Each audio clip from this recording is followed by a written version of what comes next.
का एजुकेशन के online platform YouTube channel SHVM Bapunagar पर आपका स्वागत है। आज हम RBSE क्लास 10 सब्जेक्ट मैथ्स के मॉडल पेपर को हल करेंगे, जो पूर्णतः बोर्ड की ब्लूप्रिंट पर आधारित है। इससे पहले वीडियो में हम सेक्शन ए मॉडल पेपर का सेक्शन ए, सेक्शन बी के प्रश्न हल कर चुके हैं, इसलिए पूर्व के वीडियो आप देखना ना भूलें। आज हम पढ़ेंगे सेक्शन सी को, खंड स को। यहाँ प्रश्नों की संख्या 10 होगी और प्रत्येक प्रश्न है वो 3 अंक का होगा। ज्यादा से ज्यादा अपने साथियों में इन वीडियो को शेयर करें, लाइक करें और बेल आइकन प्रेस करें ताकि नए नए वीडियो के अपडेट आपको मिलते रहें। देखिए, स्टार्ट करते हैं।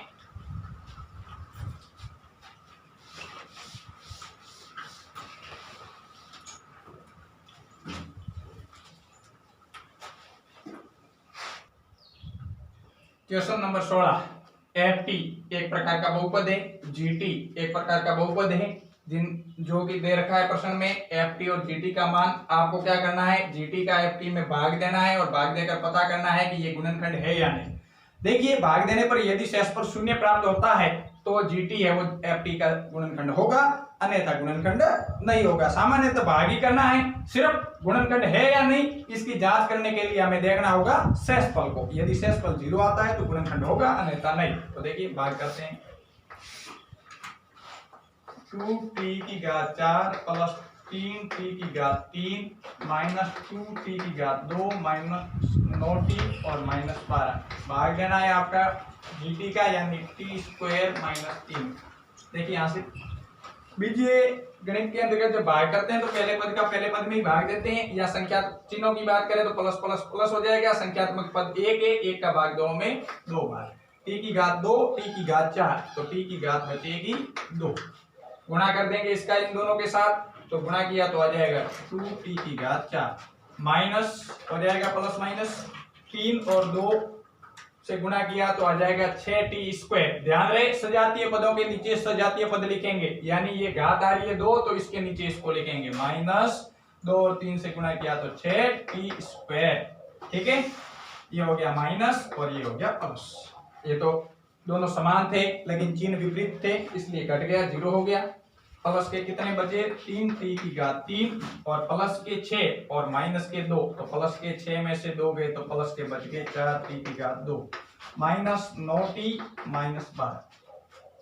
पहले पद का पुनः पहले पद में भाग देंगे, संख्या प्लस प्लस प्लस हो जाएगा। संख्यात्मक पद 1, 1 का भाग 3 में 3 बार।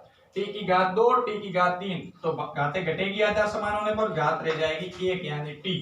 गुणा करेंगे पुनः इन दोनों पदों के साथ, तो प्लस प्लस प्लस हो गया 3 और t की घात 1 और t की घात 2 से किया तो t की घात आ गई 3।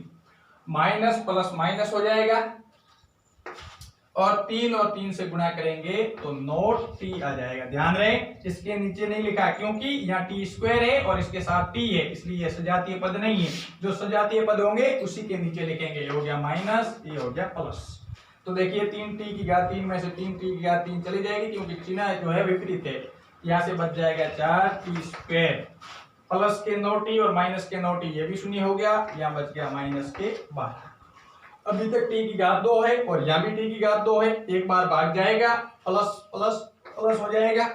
1 का भाग 4 में है, वो कितनी बार जाएगा, 4 बार। t की घात 2 से t की घात 2, t की घात 0 हो गई। t की घात 0 का मान 1, तो गुणा में 1 आएगा और 4 और 1 से गुणा करेंगे तो 4 ही रह जाएगा।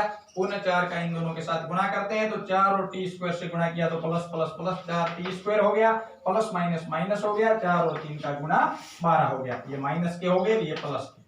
प्लस के 4t स्क्वायर और माइनस के 4t स्क्वायर घटेंगे तो 0 बचेगा, माइनस के 12 और प्लस के 12 घटेंगे तो 0 बचेगा, अर्थात शेषफल क्या आया, 0। इसका मतलब क्या हुआ, GT है वो FT का गुणनखंड है, अर्थात GT FT का गुणनखंड है।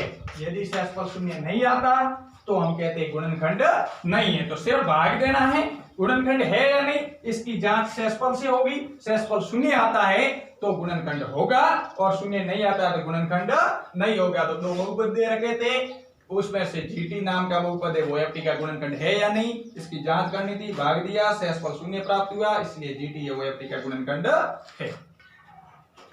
क्वेश्चन नंबर 17, किसी स्कूल के विद्यार्थियों को उनके समग्र शैक्षिक प्रदर्शन के लिए 7 नगद पुरस्कार देने के लिए 700 रुपए की राशि रखी गई। यदि प्रत्येक पुरस्कार अपने से ठीक पहले पुरस्कार से 20 रुपए कम है तो प्रत्येक पुरस्कार का मान ज्ञात कीजिए। तो देखिए, माना प्रथम पुरस्कार ए है, माना प्रथम पुरस्कार ए है तथा सारा अंतर हो जाएगा, पहले से 20 कम है तो -20 हो जाएगा।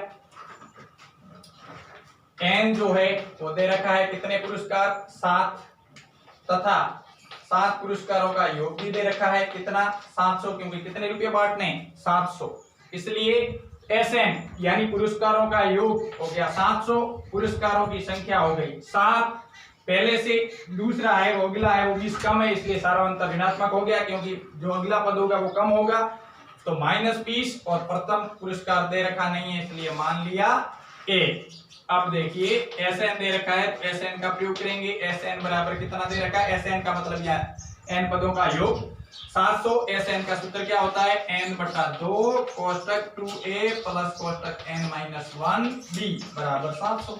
सारे मान जो हमारे पास है वो रख लेंगे, तो n का मान 7 है, देख लीजिए सारे मान लिखे हुए हैं, 7/2, a का मान नहीं दे रखा, a को यही माना है, तो 2a प्लस n का मान हो गया 7 माइनस 1, b का मान हो गया -20 और बराबर में हो गया 700। आगे देखिए, यहां से जो गुणा में वो भाग में वो चला जाएगा गुणा में, तो यहां से बच जाएगा 2a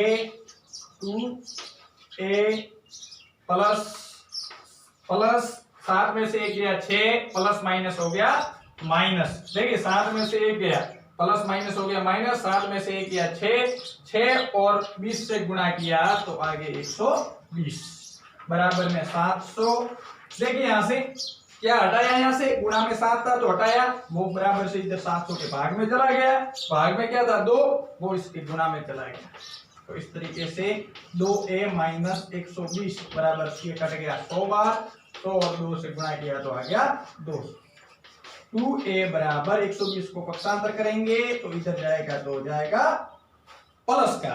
अब देखिए यहां से 2a ये हो गया 320, जोड़ने पर a के गुणा में कौन है 2, ये चला जाएगा 320 के भाग में, 320 के भाग में 2 का भाग दे 2 तो आ जाएगा 160, a का मान 160, a क्या था प्रथम पुरस्कार, तो प्रथम पुरस्कार आ गया। अब देखिए यहां से प्रथम पुरस्कार आपके पास आ गया, प्रथम पुरस्कार कितना आया 160 रुपये, अतः 7 पुरस्कार क्या हो जाएंगे, पहला पुरस्कार कितना आया 160, फिर प्रत्येक ठीक पहले से पुरस्कार से कितना कम है 20, तो अब इससे 20 कम 140, फिर इससे 20 कम तो 120, फिर 20 कम 100, फिर 20 कम 80, फिर 20 कम 60 और फिर 20 कम 40। इस तरीके से कितने पुरस्कार हो गए, 1 2 3 4 5 6 और 7। जब इनकी राशि को जोड़ेंगे तो ये हो गए 100, ये 200 और ये हो गए 300, ये हो गए 400, ये हो गए 500, ये हो गए 600 और ये हो गए 700। टोटल राशि कितनी हो गई 700। तो इस तरीके से आपके टोटल पुरस्कार आ गए, ये रुपयों में होंगे, ध्यान रहे पुरस्कार हमेशा रुपयों में ही होते हैं, देखिए क्योंकि रुपयों के रूप में राशि दे रखी है 700।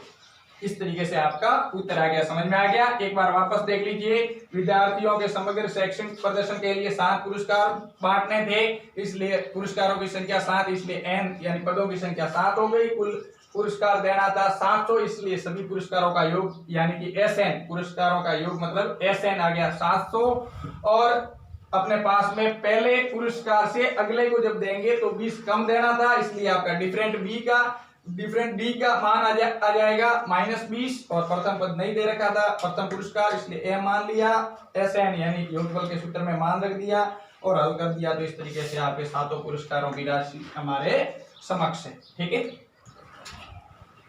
क्वेश्चन नंबर 18, किसी मीनार के आधार से ए व बी की दूरी पर, ए व बी ये दोनों दूरियां दे रखी है, दूरी पर एक ही रेखा पर स्थित दो बिंदु है सी व डी देखने पर मीनार के शिखर के उन्नयन कोण एक दूसरे के पूरक हैं।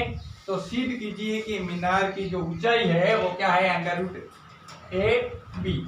तो देखिए ये तो होगी आपकी मीनार और ये सीधी रेखा, इस पर ये बिंदु स्थित है, एक तो सी और दूसरा आपका हो गया डी। सी और डी मीनार के शिखर से उन्नयन कोण बना रहे हैं, वो एक दूसरे के पूरक हैं। तो ये हो गया थीटा, तो ये हो गया 90 माइनस थीटा, क्योंकि पूरक के बारे में आप जानते हैं दो कोणों का योग क्या होना चाहिए, 90 डिग्री। दो कोणों का योग 90 डिग्री हो तो ऐसे कोणों को हम क्या कहते हैं, पूरक कोण। क्या कहते हैं, पूरक। तो यहाँ 90 माइनस थीटा प्लस थीटा बराबर क्या हो जाएगा, 90। ध्यान रहे कि दो कोणों का योग यदि 90 डिग्री हो तो ऐसे दो कोणों के संबंध को क्या कहते हैं, क्या कहते हैं, कहते हैं पूरक कोण। ये हो गया आपका ए बी सी और डी। अब देखिए जो दूरियां हैं पहले बिंदु सी से वो तो होगी आपकी ए और फिर बी से जो डी की दूरी है वो हो गई बी। तो सिद्ध करना है कि जो एच है वो क्या है, अंडर रूट ए बी। तो देखिए सबसे पहले लेंगे समकोण त्रिभुज, समकोण त्रिभुज ए बी सी, समकोण त्रिभुज ए बी सी में देखिए ये एच आपका क्या है, ऊंचाई, और ये आधार। आधार और ऊंचाई की जब बात करें तो थीटा लगेगा 10, तो यहां से होगा 10 और थीटा क्या है, थीटा ही है, और ऊंचाई क्या है, एच है, और जो आपका आधार है वो क्या है, ए। समीकरण नंबर 1। तथा दूसरा समकोण त्रिभुज है समकोण त्रिभुज ए बी डी। अब लेंगे ए बी डी में, यहाँ भी ये पूरा आधार दे रखा है बी और ये ऊंचाई एच। तो ऊंचाई और आधार की बात हो तो tan थीटा, तो tan थीटा की जगह यहाँ क्या है, 90 माइनस थीटा, तो tan 90 माइनस थीटा और ऊंचाई एच, आधार हो गया आपका बी। ध्यान रहे पूरक कोणों के मध्य संबंध आपने त्रिकोणमिति में भी पढ़ा होगा, sine 90 minus theta cos theta और cos 90 minus theta sine theta. इसी प्रकार tan 90 minus theta cot theta, cot 90 minus theta tan theta, sec 90 minus theta cosec और cosec 90 minus theta cot 90 minus theta tan 90 minus theta cot, sin 90 minus theta cos 90 minus theta sin, sec 90 minus theta cosec और cosec 90 minus theta सेक। तो इस तरीके से यहाँ tan 90 minus theta है, या theta का मतलब यहाँ पर स्थित कोण से है। थीटा एक सिंबल है कोण का, कोण के रूप में लेते हैं इसको, इसका मान कुछ भी हो सकता है, 30 40 50 जो भी हो, यहाँ जो भी होगा वो आएगा साथ में कोट के।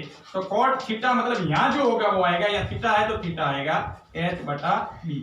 ये हो गया आपका, इसको वापस मैं tan में बदल देता हूँ। देखिए यहाँ से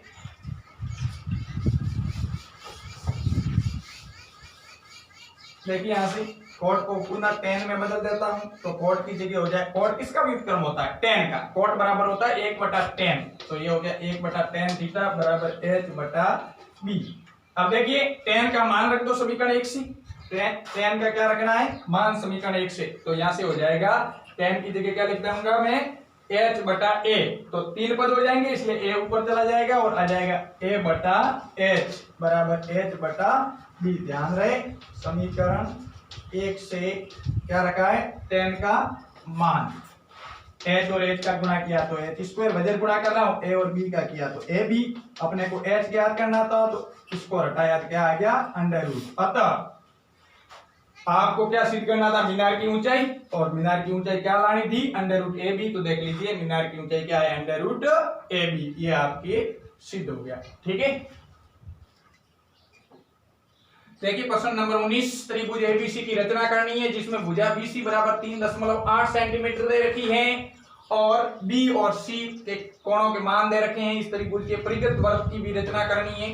तो देखिए यहां से सबसे पहले हम रचना करेंगे त्रिभुज की। तो बीसी दे रखी है, तो देखिए मेरे पास अभी उपकरण नहीं है, आप घर पे उपकरणों से ही इस आकृति की रचना करें। लेकिन देखिए मैं बताता हूं इसी तरीके से आपको उपकरणों का उपयोग करना है। सबसे पहले आपको लेनी है स्केल यानी पटरी, रूलर भी बोल सकते हैं आप। पटरी लेकर कितना आप खींच दोगे, 3.8 सेंटीमीटर का एक रेखाखंड खींच दोगे, ठीक है। फिर उसके बाद में बी पर आप प्रकार की सहायता से इस तरीके से अर्धवृत्ताकार चाप काटकर सुई को बिना हिलाए प्रकार से यहाँ चाप काटोगे। चाप काटने के बाद में इस कोण को यहाँ मिला दोगे तो ये बन जाएगा 60 डिग्री का कोण। सी पर बढ़ाओगे चांदी की सहायता से, क्योंकि ये आपके प्रकाश से नहीं बनेगा, और चांदी की सहायता से 55 डिग्री का कोण बना दोगे। जैसे ही बी और सी से 60 और 55 डिग्री के कोणों द्वारा दोनों रेखा है, कोण बी की रेखा और कोण सी की रेखा जिस बिंदु पर प्रतिच्छेद करेगी वहां आपका आ जाएगा ए। यह तो अभी हुई त्रिभुज की रचना। पुनः देख लीजिए, सबसे पहले आपको स्केल से और पेंसिल से बीसी बराबर 3.8 सेंटीमीटर का क्या खींचना है, रेखाखंड। फिर बिंदु बी पर प्रकार की सहायता से 60 डिग्री के कोण की रचना करनी है, और बिंदु सी पर चांदी की सहायता से 55 डिग्री के कोण की रचना करनी है। कोण बी और कोण सी की दोनों भुजाएं जिस बिंदु पर प्रतिच्छेद करती है वहां ए अंकित करना है। आगे परिगत वृत्त की रचना करनी है। आप जानते हैं जब परिगत वृत्त की बात आएगी तो हमें परिकेंद्र ज्ञात करना पड़ेगा, क्योंकि शीर्षों से दूरी ज्ञात करनी पड़ेगी, और शीर्षों से दूरी समान होती है परिकेंद्र की। तो परिकेंद्र ज्ञात करने के लिए किन्हीं दो भुजाओं के लंबसमद्विभाजक खींचे, इस भुजा का लंबसमद्विभाजक और इस भुजा का लंबसमद्विभाजक। तो क्या करेंगे, आधे से अधिक प्रकार को फैलाना है, और एक चाप इधर काटना है और एक चाप इधर से काटना है, और फिर आप इस तरफ भी दोनों चाप काटोगे इस तरीके से, एक चाप यहां से एक चाप यहां से। तो देखिए एक चाप इधर से कट जाएगा, एक इधर से, और इसको मिला लोगे। ये लंबसमद्विभाजक हो गया किसका, एसी का। इसी तरीके से आप एबी का या बीसी दोनों में से किसी एक का लंबसमद्विभाजक खींचना है, तो फिर पुनः एबी का खींचोगे तो आधे से अधिक प्रकार को खोलकर इस तरीके से दोनों तरफ से चाप काट लोगे तो ये चाप कट जाएंगे, और यहां से इस तरफ भी चाप काट लोगे तो ये चाप कट जाएंगे। ये दोनों चाप जहां कटेंगे उसको मिला लोगे तो इसका लंबसमद्विभाजक आ जाएगा। ए बी का लंबसमद्विभाजक और एसी का लंबसमद्विभाजक जिस बिंदु पर मिलता है वही आपका परिकेंद्र क्या होगा, ओ। क्या होगा, ओ। ओ को ए से मिलाना है, ओ ए त्रिज्या लेकर एक वृत्त खींचोगे जो कहां से होकर जाएगा, ए बी और सी से होकर जाएगा, इसलिए ये हो गया आपका परिगत वृत्त। अब देखिए एक आगे और प्रश्न पूछा है कि इस त्रिभुज के परिगत वृत्त की रचना कीजिए तथा परिकेंद्र की स्थिति का जांच कीजिए कि परिकेंद्र है वो त्रिभुज में कहां पर है, त्रिभुज के अंदर है, त्रिभुज की भुजा पर है या बाहर है। तो ध्यान रहे, वैसे इस चीज का आपको पहले से पता होना चाहिए कि त्रिभुज के दो कोण न्यून कोण है तो तीसरा भी न्यून कोण ही होगा, इसलिए त्रिभुज न्यून कोण त्रिभुज है, और न्यून कोण त्रिभुज में हमेशा परिकेंद्र की स्थिति उसके अंदर होता है, इसलिए परिकेंद्र कहां पर है, अंदर है। कहां पर है, अंदर है। तो परिकेंद्र की स्थिति चित्र के आधार पर देखकर भी बता सकते हो अंदर है। वैसे सामान्य प्रश्न के अंतर्गत हम कहें तो न्यून कोण त्रिभुज के अंदर, न्यून कोण त्रिभुज के अंदर त्रिभुज के अंदर आता है परिकेंद्र, और यदि समकोण त्रिभुज होता तो कर्ण पर होगा, और यदि अधिक कोण त्रिभुज होता तो वो त्रिभुज के बाहर भाग में, बाहरी भाग में या बहिर्भाग में स्थित होता है परिकेंद्र का। तो एक बार पुनः देख लीजिए रचना करनी कैसे है, लेकिन ध्यान रहे मेरी तरह चौक लेके या पेंसिल लेके सीधा नहीं बनाना है, उपकरणों का उपयोग करना है। और उपकरणों का उपयोग कैसे करना है ये चीज मैं आपको बता रहा हूं। पहले सबसे पहले आपको त्रिभुज की रचना करनी है। त्रिभुज में हमारे पास में एक भुजा थी, दो कोण थे, तो सबसे पहले हमने बीसी जो भुजा दे रखी थी उसको खींचा, किसके सहायता से, पटरी की सहायता से। खींचने के बाद में बी और सी पर जो कोण दे रखे थे उन कोणों का निर्माण किया, दोनों कोणों की भुजा जिस बिंदु पर प्रतिच्छेद की वहां ए अंकित कर दिया। इस तरीके से किसकी रचना होगी, अभिष्ट त्रिभुज एबीसी की रचना होगी। उसके बाद में हमें परिकेंद्र हमें उसके परिगत वृत्त खींचना था। परिगत यानी चारों ओर, परिगत यानी त्रिभुज के चारों ओर बाहर की तरफ, तो हमें परिकेंद्र ज्ञात करना था। और परिकेंद्र आप बिंदु पद में पढ़ चुके हैं। परिकेंद्र क्या होता है, परिकेंद्र होता है भुजाओं के लंबसमद्विभाजक, त्रिभुज की भुजाओं के लंबसमद्विभाजकों का संगामी बिंदु। इसलिए दो भुजाओं के लंबसमद्विभाजक खींचती है। लंबसमद्विभाजक कैसे खींचते हैं ये आपको पता होना चाहिए कि जैसे ये रेखाखंड है, इसको आधे से अधिक प्रकार को खोल दिया, दोनों तरफ इस तरीके से चाप काट देंगे बिना हिलाए प्रकार को, और जैसे दोनों चाप करते हैं उसको मिला लोगे तो इस तरीके से AB और AC के लमसम द्विभाजक खींच दिए। जैसे दोनों लमसम द्विभाजक किसी बिंदु पर प्रतिच्छेद करेंगे वही होगा आपका परिकेंद्र, और परिकेंद्र हमेशा त्रिभुज के तीनों शीर्षों से समदूरस्थ होता है, इसलिए किसी एक शीर्ष से उसको मिला लीजिए और उसी को त्रिज्या मानकर एक वृत्त खींचिए जो A, B और C से होकर जाएगा, अर्थात परिगत होगा। और त्रिभुज न्यून कोण था, इसलिए इसके परिकेंद्र की स्थिति त्रिभुज के अंदर होगी। तो रचना में क्या लिखोगे? रचना में सर्वप्रथम BC बराबर 3, सबसे पहले तो त्रिभुज की रचना करेंगे तो लिखेंगे सबसे सर्वप्रथम BC बराबर 3.8 सेंटीमीटर का रेखाखंड खींचा, बिंदु B तथा C पर क्रमशः 60 डिग्री और 55 डिग्री कोण की रचना की। इस तरीके से त्रिभुज अभिष्ट त्रिभुज ABC की रचना हुई। AB तथा AC का क्रमशः लमसम द्विभाजक खींचे जो O पर प्रतिच्छेद करते हैं, O को A से मिलाया, OA त्रिज्या लेकर एक वृत्त खींचा जो ABC से होकर जा रहा है। इस तरीके से अभिष्ट परिगत वृत्त प्राप्त हुआ तथा परिकेंद्र की स्थिति त्रिभुज ABC के अंदर है, क्योंकि त्रिभुज न्यून कोण त्रिभुज है। समझ में आ गया होगा। इस तरीके का प्रश्न 3 नंबर का पूछा जाता है। क्वेश्चन नंबर 20, एक त्रिभुज ABC में माध्यिका ADBCF बिंदु G पर प्रतिच्छेद करती है, तो सिद्ध कीजिए कि AD plus B greater than 3/2 AB। देखिए ये त्रिभुज है ABC, इनमें 3 माध्यिका दे रखी है ADBCF और तीनों ही G पर प्रतिच्छेद करती है। हमें सिद्ध करना है कि AD और BE का जो योग है वो 3/2 AB होगा। संकेत दे रखा है कि आप AC प्लस BG यानी दो भुजाओं के योग, त्रिभुज की दो भुजाओं का योग तीसरी भुजा से बड़ा होता है, उसका उपयोग करके इसको हल करना है। तो देखिए सबसे पहले हमें लाना है भुजा AB, तो AB कौन से त्रिभुज में है? AGB में। तो यहां से लेंगे समकोण त्रिभुज AGB में। आप जानते हैं त्रिभुज में दो भुजाओं का योग तीसरी भुजा से बड़ा होता है, तो दो भुजाएं होगी AG प्लस BG, ये और ये, तीसरी भुजा होगी AB, इससे होगा बड़ा। ध्यान रखें AB ग्रेटर देन के बाद लिखना है, क्योंकि सिद्ध करना है उसमें ग्रेटर देन के बाद है। अब यहां से देखिए माध्यिका संबंध तो आपने पढ़ा होगा। माध्यिका है वो एक दूसरी माध्यिका को 2:1 में प्रतिच्छेद करती है। तो यहां से देखिए ये AG है, वो टोटल माध्यिका का जो अनुपात है उसका ये 2 होगा और टोटल है वो होगा 3। तो यहां से AG है उसकी जगह मैं 2/3 AD लिख सकता हूं, क्योंकि ये 2 और ये टोटल 3, तो 2/3 है AD, क्या 2/3 होगा ये AG। और इसी प्रकार BG है वो भी हो जाएगा 2/3 किसका? BE का। यहां से देखिए ग्रेटर देन AB है 2/3 कॉमन आ जाएगा, तो पीछे बच जाएगा AD प्लस BE और ग्रेटर देन AB। अब आगे देखिए AD और B है AD plus BE greater than, इसके गुणा में वो भाग में जाएगा, भाग में वो गुणा में जाएगा, अर्थात 2 तो भाग में चला जाएगा, 3 गुणा में, यानी हो जाएगा 3/2 AB। यही सिद्ध करना था हमें, ये हो गया इतिसिद्धम, यानी AD plus BE greater than 3/2 AB। बात समझ में आ गई होगी, ठीक है। देखिए क्वेश्चन नंबर 21, सिद्ध कीजिए कि चक्रीय चतुर्भुज के समूह कोण युग्म संपूरक है, अर्थात समूह कोणों का योग 180 डिग्री है। इस दोनों का मतलब एक ही होता है, क्योंकि संपूरक का अर्थ भी होता है दो कोणों का योग 180। तो यहां से चक्रीय चतुर्भुज के समूह कोणों का योग 180 डिग्री होता है कि नहीं, इस बात को हमें सिद्ध करना है। ध्यान रहे, आप कोई भी वीडियो देखना चाहो तो YouTube channel SHVM Bapu Nagar के प्ले लिस्ट में जाकर आप सारे वीडियो देख सकते हो, ठीक है। देखिए क्या सिद्ध करना है? चक्रीय चतुर्भुज। तो देखिए यहां से ये हमारे पास में चतुर्भुज हो गया, चक्रीय तो है, चक्रीय चतुर्भुज के समूह कोणों का योग जो संपूरक बनाता है कि नहीं, समूह कोणों का योग 180 डिग्री होता है कि नहीं, ये बात हमें सिद्ध करनी है। चतुर्भुज कैसा है? चक्रीय। कैसा चतुर्भुज है?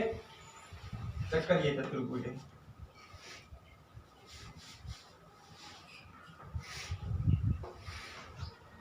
A B C और D चक्रीय चतुर्भुज है।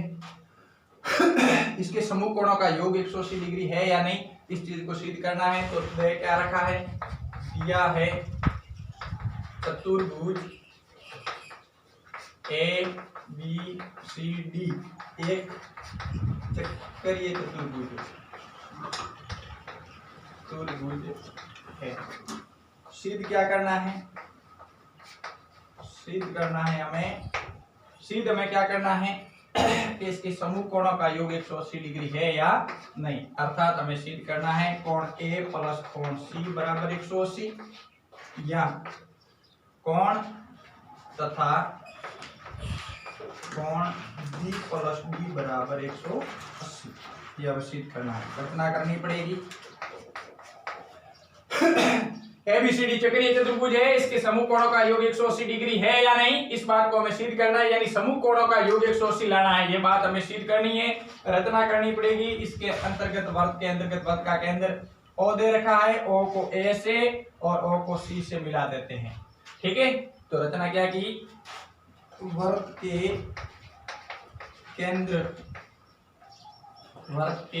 केंद्र ओ को ए व सी से मिलाए।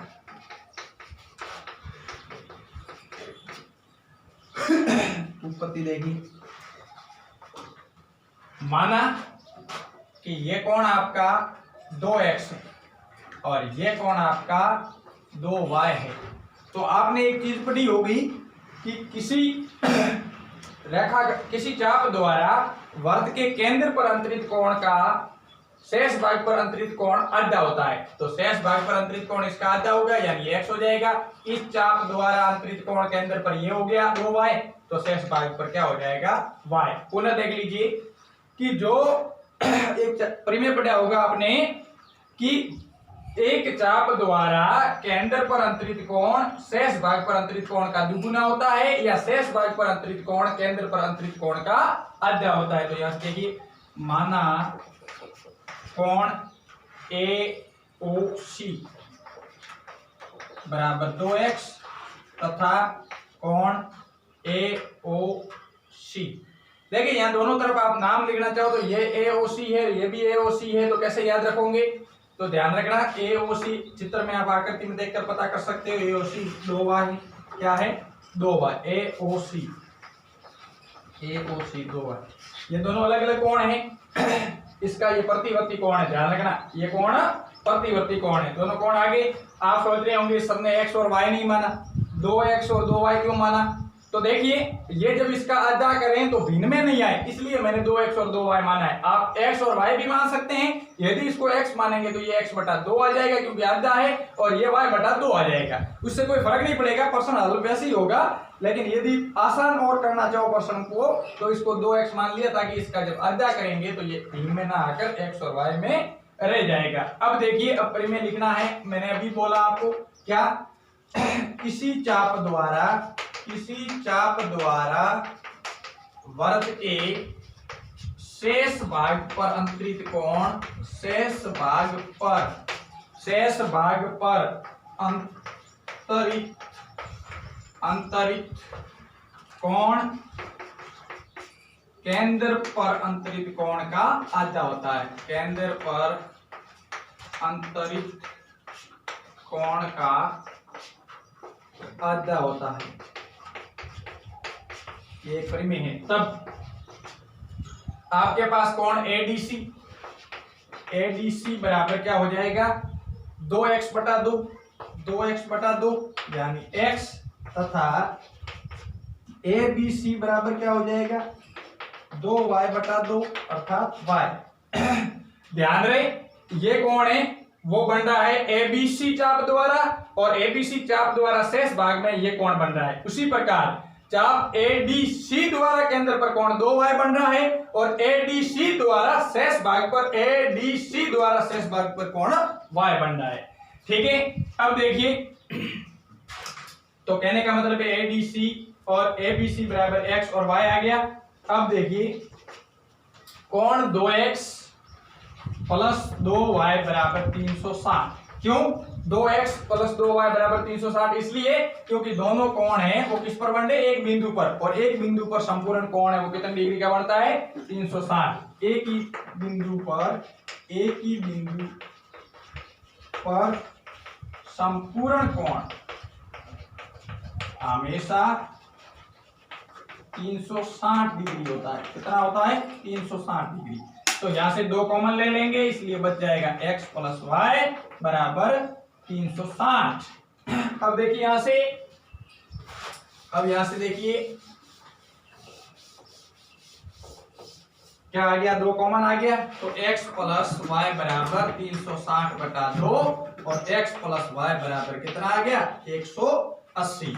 आपका x जो है वो क्या था, x था ADC अर्थात D, और जो आपका y था वो क्या था B, y था वो क्या था B। तो A D और B का योग है वो कितना आ गया 180, अर्थात सम्मुख कोणों का योग कितना आ गया 180।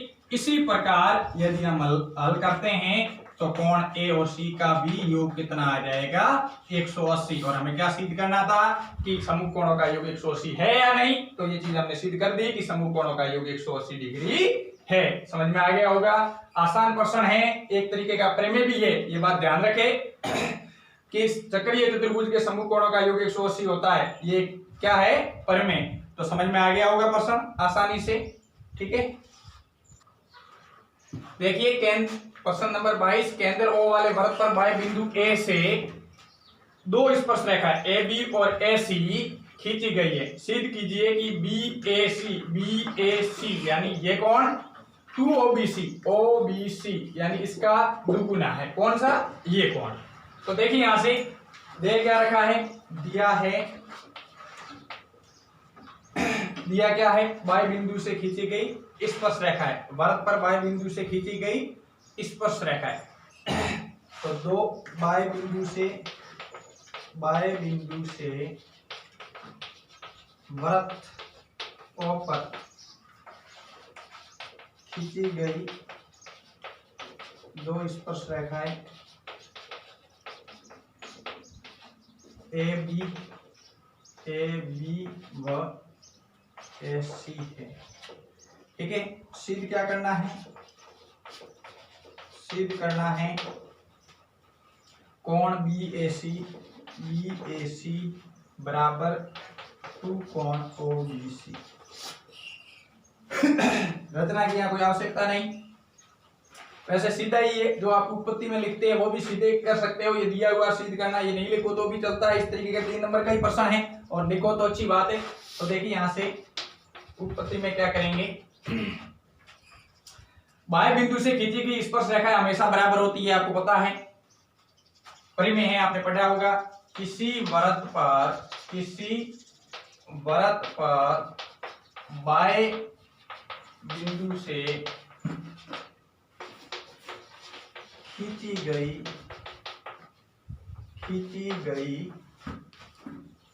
स्पर्श रेखाएं हमेशा बराबर होती है, एक परिमेय है, ध्यान रखना, बराबर होती है। तब क्या हो जाएगा AB बराबर SC, समीकरण नंबर 1। देखिए यहां से अब लेते हैं एक त्रिभुज, अब त्रिभुज लेते हैं ABC, त्रिभुज ABC में AB और AC बराबर है। त्रिभुज ABC, ये जो त्रिभुज दिख रहा है इसमें AB और AC बराबर है, समीकरण 1, ठीक है। अब देखिए यहां से AB और AC बराबर है तो इसके समूह कोण भी बराबर होंगे। यदि इस कोणों को हम x मान लें तो कोण क्या हो जाएंगे, कोण कौन सा कोण है, कोण देखिए ABC, कोण ABC और बराबर कोण AC भी, ये दोनों बराबर होंगे। क्यों, त्रिभुज में समान भुजाओं के समूह कोण, समान भुजाओं के समूह कोण क्या होते हैं, हमेशा बराबर। मान लेते हैं कि इस कोणों का मान क्या है, माना कि ये किसके बराबर है, x के बराबर है। तो तब देखिए तब क्या हो जाएगा यहां से देखिए, अब हम यहां से क्या ज्ञात कर लेते हैं, BAC का मान। तो BAC प्लस कोण ABC, इनका मान क्या मान लिया x, तो दोनों बराबर है इसलिए x हो जाएगा, बराबर में हो जाएगा 180। क्यों, त्रिभुज के तीनों कोणों का योग हमेशा कितना होता है 180। कितने एक्स हो गई 2x, तो बी ए सी बराबर क्या आ जाएगा 180 माइनस 2x। ठीक है, ये आपका किसका मान आ गया 180 माइनस 2x किसका मान आ गया बी ए सी का। अब हम बात करेंगे ओ बी सी, तो अब इसको समीकरण डाल देता हूं 2। अब देखिए, अब ध्यान दीजिए, यहाँ पर आपको पता होना चाहिए कि ओ बी ए एक समकोण होगा। क्यों? क्योंकि स्पर्श बिंदु पर त्रिज्या हमेशा लंब होती है। स्पर्श रेखा के स्पर्श बिंदु पर त्रिज्या हमेशा लंब होती है। ये भी परिमेय है, पढ़ा होगा आपने। तब क्या हो जाएगा, तब हो जाएगा ओ बी ए बराबर 90 डिग्री। ओ बी ए को मैं क्या लिख सकता हूं O B C plus x, O B C plus x. तो देखिए यहां से आगे हल करते हैं, तो मिटाना पड़ेगा। देखिए मैं ओ बी ए की जगह क्या लिख रहा हूं ओ बी सी। तो देखिए यहां से इसी में कोण ओ बी सी प्लस ये कोण हो गया x बराबर कितना आ गया 90। कितना आ गया 90।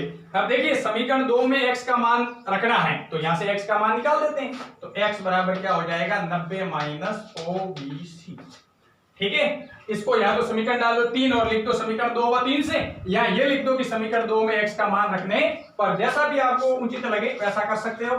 समीकरण 2 व 3 से, 2 व 3 से करना क्या है, जो 2 था उनमें मान रखना है 3 से। तो बी ए सी बराबर 180 minus 2x, 180 minus 2x। x की जगह क्या आ गया, x का मान आ गया, क्या आ गया x का मान 90 माइनस ओ बी सी। ठीक है, अब हल कर दो, सीधा आपका उत्तर आ जाएगा। देखिए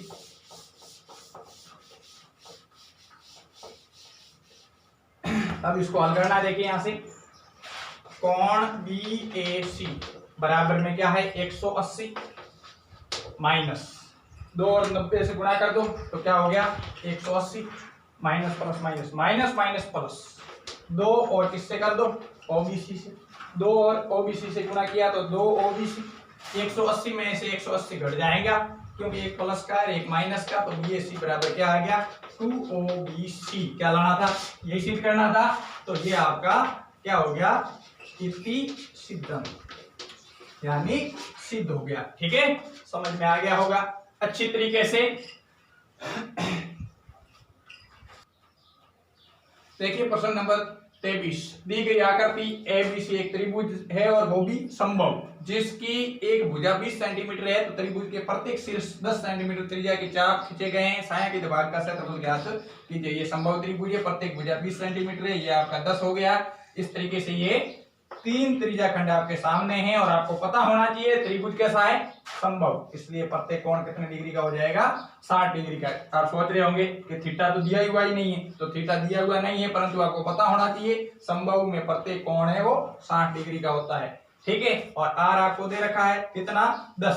तो यहाँ से सबसे पहले हम तीनों त्रिज्या खंडों का क्षेत्रफल ज्ञात करेंगे और उसके बाद में समबाहु त्रिभुज का क्षेत्रफल ज्ञात करके तीनों त्रिज्या खंडों के क्षेत्रफल को घटा देंगे, तो छायांकित भाग का क्षेत्रफल आ जाएगा। तो देखिए यहां से सीधा मैं आपको हल करवा देता हूं। छायांकित भाग का क्षेत्रफल, छायांकित भाग का क्षेत्रफल बराबर त्रिभुज एबीसी का क्षेत्रफल माइनस तीनों त्रिज्या खंडों का क्षेत्रफल।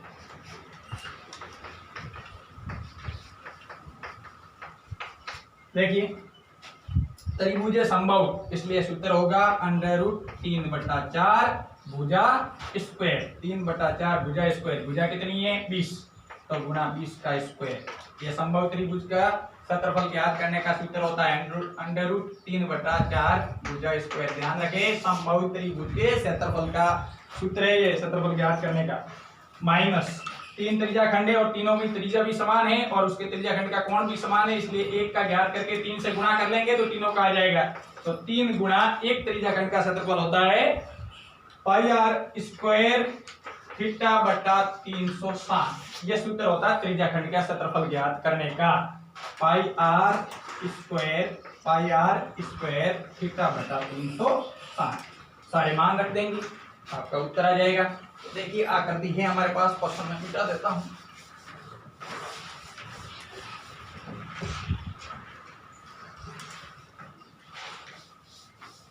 देखिए यहां से √3/4 और 20 का स्क्वायर 400 माइनस, देखिए यहां से 3 गुणा पाई का मान, देखिए अभी प्रश्न में मैंने बताया था आपको कितना लेना था, पाई का मान है वो 22/7। पाई का मान कितना है 22/7। तो देखिए पाई का मान 22/7, परंतु प्रश्न में दे रखा है आपके 3.14, इसलिए लेंगे 3.14। तो देखिए यहां से वैसे 3.14 ये दशमलव वाला मान तभी लेते हैं जब r का मान है वो 7 से विभाज्य नहीं है, और यहाँ r का मान 10 है, इसलिए 7 से विभाज्य नहीं है, इसलिए ये न लेके ये लेंगे। ठीक है, तो देखिए यहां से पाई का मान हो गया 3.14 गुणा r का मान हो गया आपके 10, तो 10 गुणा स्क्वायर है इसलिए 10 गुणा 10, और थीटा आपके हैं प्रत्येक थीटा होगा 60, तो कैसा त्रिभुज है संभव, तो गुणा हो गया 60 बटे में है आपके 360। ठीक है, समझ में आ गया। पुनः देख लीजिए, हमने पाई का मान है वो 3.14 लिया क्योंकि प्रश्न में दे रखा था वैसे, और वैसे भी आपको पता ना हो तो मैं बता दूं कि जब भी r का मान, त्रिज्या का मान 7 से विभाज्य ना हो उस परिस्थिति में हमेशा पाई का मान 3.14 लेते हैं, और यदि 7 से विभाज्य है तो 22/7 लेते हैं। तो या तो वैसे प्रश्न में दे रखा है इसलिए मैंने 3.14 लिया। ठीक है, ये हो गया आपका 3 गुणा, ये हो गया पाई का मान, ये हो गया r स्क्वायर 10 गुणा 10, और ये हो गया थीटा बटे में था 360। अब देखिए इसको सिर्फ और सिर्फ हल करना है, इसलिए मैं आकृति भी मिटा देता हूं। ये देखिए अब सिर्फ आपको इसको कैलकुलेट करना है, हल करना है, सरल करना है। देखिए √3 400 कट जाएंगे 100 बार, तो ये हो जाएगा 100√3। ठीक है, यहां से देखिए ये 60 से कट जाएंगे कितनी बार, 6 बार, 0 से 0 कट गया, 36 कट गए 6 बार, और यहाँ 3 देख सकते हो आप, 3 से ये कट जाएंगे 2 बार, 3 कट गया 1 बार, 2 से 2 कट जाएगा 1 बार, और ये 10 कट जाएंगे 5 बार। तो देखिए यहाँ से क्या बचा, यहाँ से बचा 3.14 गुणा 10 और गुणा 5, बाकी सारे हल हो गया। 100 गुणा √7 का मान भी क्वेश्चन में दे रखा है, √3 का मान दे रखा है 1.73, वैसे 1.3 अंकों तक ले तो 1.732 होता है, लेकिन आपके प्रश्न में 2 अंकों तक ही दे रखा है 1.73। ठीक है, तो यहां से हो जाएगा 1.73 माइनस इसका गुणा कर देंगे तो 0.1 अंक दाईं तरफ खिसक जाएगा क्योंकि इसके पीछे 0 आएगा, फिर 2 अंकों के बाद दशमलव यानी आ जाएगा 31.4 गुणा 5। अभी 10 का गुणा हो गया। अब देखिए यहां से गुणा कर देते हैं तो 2 जीरो इसके पीछे लगेंगे, 2 अंकों के बाद आएगा, दशमलव यहाँ आ जाएगा तो ये हो जाएगा 173। ठीक है, समझ में आ रहा है। 100 का गुणा कर रहा हूं, वैसे यदि ये सीधा समझ में ना आए तो आप इस दोनों का गुणा कर सकते हैं। गुणा करने के बाद 2 अंकों के बाद दशमलव लगाओगे तो यहाँ गुणा करोगे तो 1 और 173 से करेंगे तो 173, पीछे आ जाएंगे 2 जीरो, और आगे दशमलव 2 अंकों के बाद जा तो 2 जीरो के बाद यहाँ दशमलव आएगा, दशमलव के बाद जीरो का कोई महत्व नहीं, इसलिए बच गया 173। ठीक है, समझ में आ गया होगा। अब 5 का गुणा करेंगे तो 5 4 20, 5 4 20 हासिल होगी आपकी 2, 5 1 5, 5 और 2 हो गए 7, 5 3 हो गए 15, 1 अंक के बाद दशमलव, तो दशमलव के बाद जीरो का कोई महत्व नहीं, इसलिए 173 माइनस कितना आ गया 157। कितना आ गया 157, घटाएंगे तो 13 में से 7, इस तरीके से 173 माइनस 157 आ गया। घटाने की बात कर रहे तो 13 में से 7 6 रहे, और यहाँ बच गए 6 में से 5 1, यानी आ गया 16 सेंटीमीटर स्क्वायर लिखो या वर्ग सेमी लिख दो, ये आपके साया की भाग का क्या हो गया क्षेत्रफल। ठीक है, क्वेश्चन नंबर 24, एक त्रिज्याखंड की त्रिज्या 12 सेंटीमीटर और कोण 120 डिग्री है, इसकी सीधी कोरों को संपादित करके एक शंकु बनाया जाता है, तो इस शंकु का आयतन ज्ञात कीजिए। तो देखिए इससे जब शंकु बढ़ेगा तो ये कोरे संपाती होकर तिर्यक ऊंचाई हो जाएगी शंकु की, और ये बनाएगी बीसी है वो परिधि बनाएगी उस शंकु के आधार की। तो हमारे को वहां परिधि से त्रिज्या ज्ञात करनी होगी और परिधि की लंबाई ही इस चाप की लंबाई होगी, इसलिए सबसे पहले हमें ज्ञात करना होगा चाप बीसी की लंबाई। चाप बीसी की लंबाई सूत्र होता है चाप की लंबाई का 2 पाई r थीटा बटा 360। तो 2 पाई का मान 3.14, क्यों? क्योंकि 12 त्रिज्या है, वो 7 से विभाज्य नहीं है, इसलिए 22/7 ना लेकर क्या लेंगे 3.14। और आपका 12 हो गया और थीटा 120 बटे में हो गया। वैसे पाई का मान आप पाई भी रख सकते हो, ठीक है। जैसे वहां त्रिज्या ज्ञात करेंगे परिधि के बाद तो वहां 2 पाई r से पाई कट जाएगा। अब यहां से देखिए बटे में है 360, तो ये कट जाएगा 3 बार और ये कट जाएगा 4 बार। 4 और 2 से गुणा किया तो 8, 8 और पाई से किया तो 8 पाई, यानी चाप की लंबाई कितने सेमी आ गई 8 पाई। अब देखिए अब इससे शंकु का निर्माण करते हैं। अब त्रिज्या खंड में कोरों को संपाती करके बनाया गया शंकु। देखिए शंकु किस तरीके का होगा, यहां से देखिए यहां बढ़ा देता हूं मैं शंकु। ये किस तरीके का शंकु बन जाएगा आपके, इस तरीके का आपके क्या बन जाएगा शंकु। ये बन गया आपके शंकु। मान लो इस शंकु का नाम मैं PQR दे देता हूं।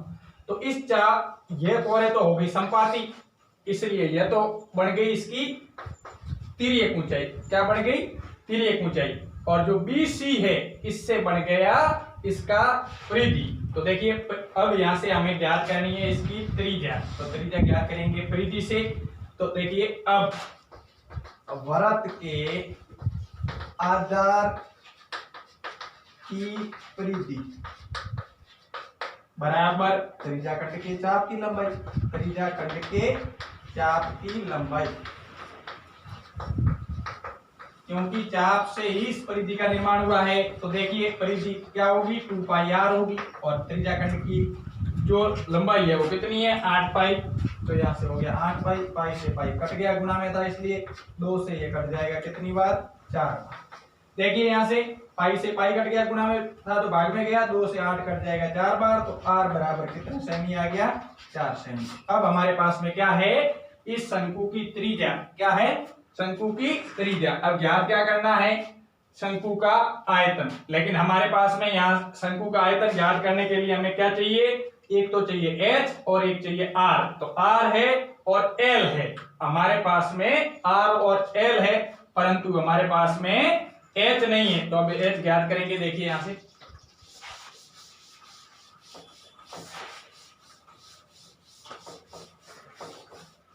अब देखिए अब शंकु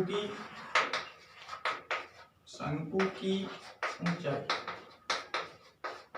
यानी h बराबर होगा l square minus r square का अंडर रूट। l क्या हो गया आपका 12, यानी l का मतलब होता है तिर्यक ऊंचाई। तो तिर्यक ऊंचाई तो है आपके पास 12 का स्क्वायर, r है आपके पास अभी ज्ञात किया 4 का स्क्वायर और इसका अंडर रूट। तो यहाँ से देखिए 12 का स्क्वायर 144 और 4 का 16 का अंडर रूट घटाएंगे तो 14 में से 6 गए पीछे बचे 8, 14 में से 6 गए पीछे बचे 8, 3 में से 1 गया 2 और 1 128। अब देखिए 128 का हमें निकालना है वर्गमूल। तो यहाँ से देखिए 128 का वर्गमूल निकालते हैं भाग विधि से। ये हो गया आपका 128। इकाई की ओर से दो अंकों के जोड़े बनाएंगे, 2 जोड़े बनेंगे तो 2 अंकों का होगा आपका वर्गमूल। पहला जोड़ा 1 तो 1 का वर्ग 1, यहाँ लिख देंगे 1। अब देखिए 1 में से 1 घटा दिया तो 0 रहा, अगला जोड़ा उतारा 28 हो गए, 1 में इस 1 को जोड़ देंगे तो 2 हो गए।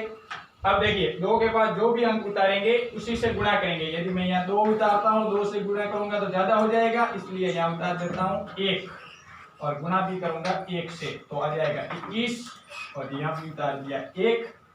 तो अब देखिए 21 में 1 जोड़ देंगे तो 22, इसमें से घटा दो 8 में से 1 गया 7 और 0 हो गया, यहाँ लग जाएगा दशमलव। तो यहाँ 2 0 आ जाएंगे, 22 के पास में मैं जो अंक उतारूंगा उसी से गुणा करूंगा। यदि मैं यहाँ 3 उतारता हूँ तो गुणा भी 3 से करूंगा। 3 3 9, 3 2 6 और 3 2 6। इससे ज्यादा नहीं आना चाहिए, या तो इसके बराबर या इससे कम आना चाहिए।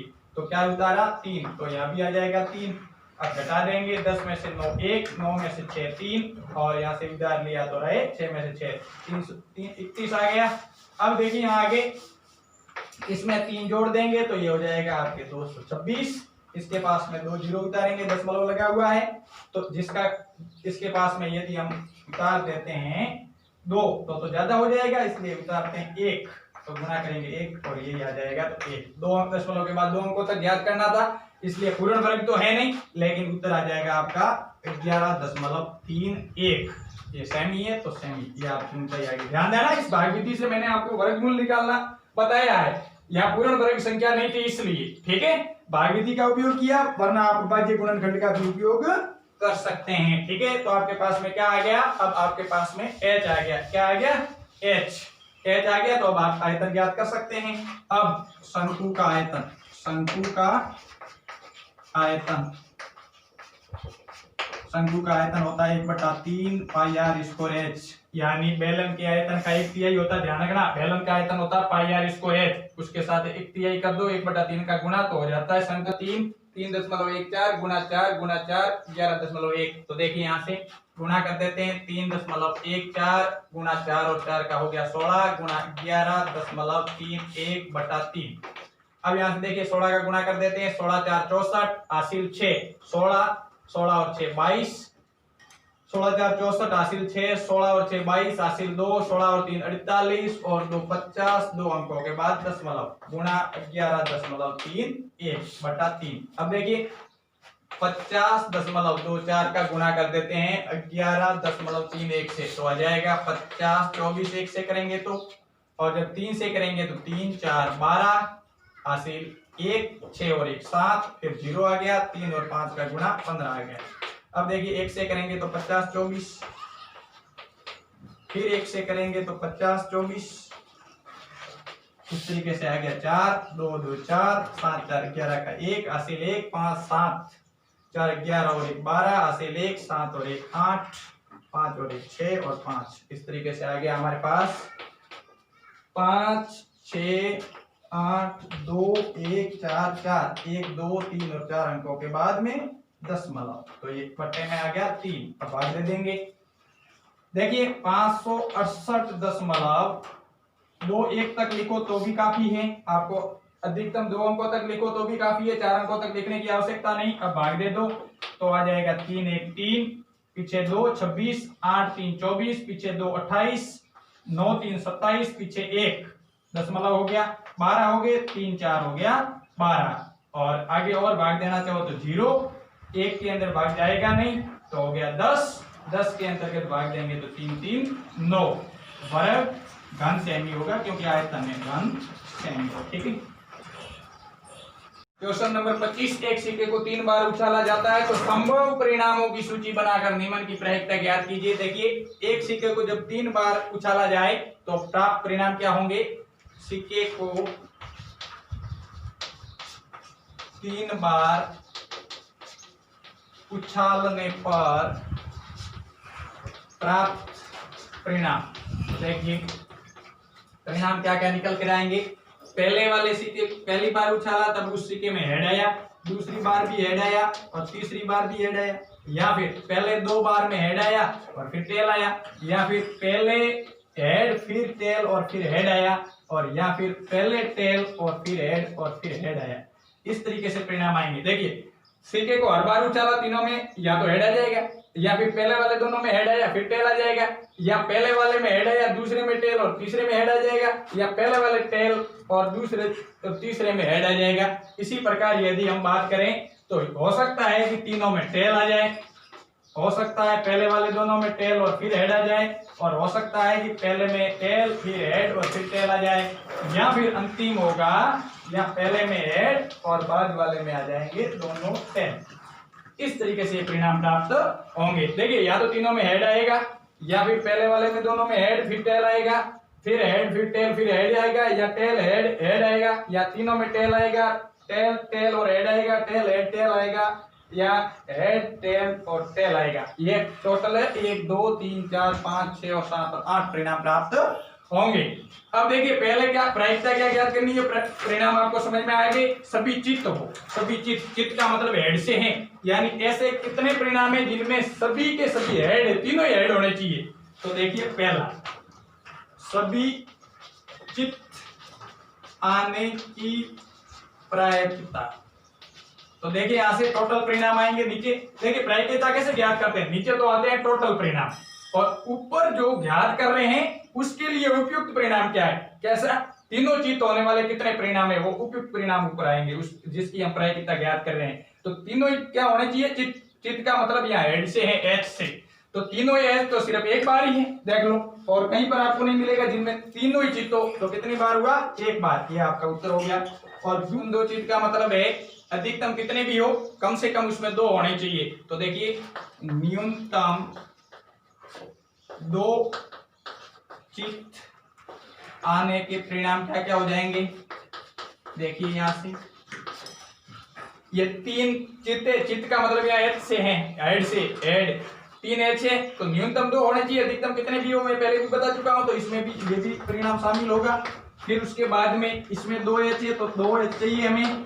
फिर इसमें एच टी एच यानी 2 चित्त है, और इसमें भी 2 चित्त है, अतः प्रायिकता क्या हो जाएगी, 2 चित्त प्राप्त करने की न्यूनतम, अतः प्रायिकता हो जाएगी आपकी कुल परिणाम है 8, उसमें से जो आपके न्यूनतम 2 चित्त आने वाले परिणाम कौन कौन से हैं, ये 4, तो 8 में से 4 हो गए, 4 से ये कट गया 1/2 बार, इस तरीके से इसकी प्रायिकता आ गई 1/2।